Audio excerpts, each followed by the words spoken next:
Bruce, thanks for coming to New York. I know you prefer working from Gotham. How's the city been? I heard the Riddler situation finally got resolved. Steve brought sandwiches from that deli you mentioned last time, the one near the bridge. How's Alfred doing? Robin, the whole Bat family keeping busy, or has crime actually slowed down for once? Steve, good to see you.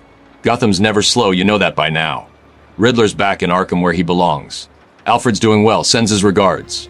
Robin's improving his combat skills daily. The sandwiches are appreciated, that deli makes them correctly. But I assume Sile didn't arrange this meeting, just so we could eat lunch together.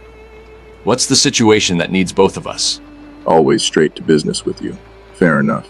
We've detected an alien warlord named Vilgax approaching Earth's solar system. He's a conqueror who's destroyed multiple civilizations. CLD intelligence says he's after something called the Omnitrix, a device that lets the user transform into different alien species. A kid named Ben Tennyson has it. Vilgax wants it back and he'll go through Earth to get it. An alien warlord chasing a child with transformative technology. That's a protection scenario combined with a planetary defense issue. What's Vilgax's power level? Can he be stopped with conventional weapons? Or are we looking at something that requires the Justice League and the Avengers working together? I need specifics on his capabilities before developing a containment strategy. Information wins battles before the first punch is thrown. Vilgax is basically indestructible through normal means. He survived planet-destroying explosions, can breathe in space, has superhuman strength that rivals the Hulk. He's a tactical genius who's conquered over 10 worlds using strategy and overwhelming force. His ship has weapons that can level cities in seconds. We're not dealing with a typical alien invasion. This is a calculated military operation by someone who's never lost a war. Never lost a war means he's confident and predictable within certain parameters. Confidence creates blind spots. I've been studying the Omnitrix through Ben Tennyson's records. The device is DNA-based technology from a species called Galvan. Vilgax wants it for conquest purposes. My plan involves creating a decoy Omnitrix using Earth technology combined with salvaged alien tech from previous invasions. We give Vilgax what he thinks he wants while keeping Ben safe. A bait-and-switch operation. That could work if the decoy is convincing enough to fool someone who's been hunting this device for years. But Vilgax isn't stupid. He knows what the real Omnitrix looks like, how it functions, probably even its energy signature. Our decoy would need to replicate everything perfectly, or he'll see through it immediately. How do we make something that good without actually having Omnitrix technology to reverse engineer? We don't need to reverse engineer it. We need Vilgax to believe we're trying to. I've coordinated with Tony Stark and Ray Palmer to build a device that mimics the Omnitrix's energy signature and basic appearance. It won't actually work, but it'll read as authentic on scanners. We leak information through channels we know Vilgax monitors. Make him think we're building a copy to study it. He intercepts our copy, believing it's the real one we're hiding. Intelligence misdirection combined with technology. That's solid strategy if we can sell the deception convincingly. But what happens when Vilgax realizes he's been tricked? An angry warlord with a planet-destroying ship isn't something we want pointed at Earth in retaliation. We need a secondary plan for when he figures out the decoy and comes back even more determined. Angry enemies make mistakes, but they also stop holding back. Let's get Robin's input. Vilgax has spent years chasing the Omnitrix because he believes it's the ultimate weapon for conquest.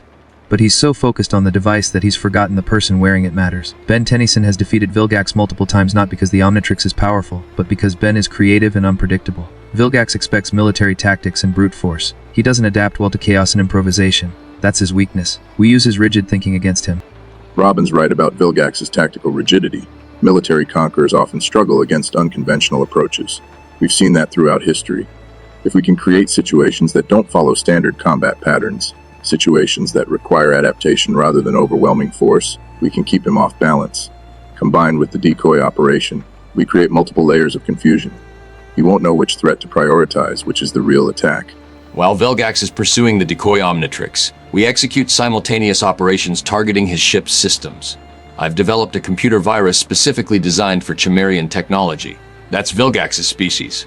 The virus doesn't destroy his ship. It creates navigation errors and communication failures. He can't coordinate his forces properly, and he can't leave Earth's orbit easily. We trap him here where our numbers advantage matters more than his individual power. Trapping him near Earth is risky. We're bringing the fight to our home rather than keeping it in space. But I see the logic. Down here we have terrain advantages and support. In space it's just his ship versus whatever we can launch. The virus needs to deploy without him detecting it though. How do we get close enough to his ship to infect it? His sensors will detect any approaching vessels or missiles long before they're in range. Master Bruce, if I may offer a thought. You're planning to trap an alien warlord near Earth and disable his ship while deceiving him with a fake device. This creates a cornered, angry enemy with nothing to lose. Cornered animals are the most dangerous. What prevents Vilgax from simply destroying everything in retaliation once he realizes he's been beaten? Spite and pride can be more dangerous than tactical planning. Alfred's concern about retaliation is valid. That's why the final phase involves Ben Tennyson directly. Once Vilgax is trapped, disoriented, and realizes the Omnitrix he grabbed is fake, Ben makes an appearance. We offer Vilgax single combat against Ben for the real Omnitrix. His pride won't let him refuse.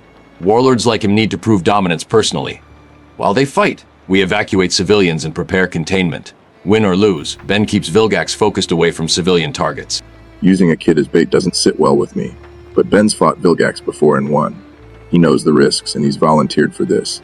Between the decoy operation, the virus disabling the ship, and Ben keeping Vilgax occupied, we've got multiple angles covered. I'll coordinate with the Avengers for evacuation and containment support. You handle the technical side and the decoy. When Vilgax arrives, we'll be ready to show him that Earth isn't another easy conquest. Let's protect this planet and that kid.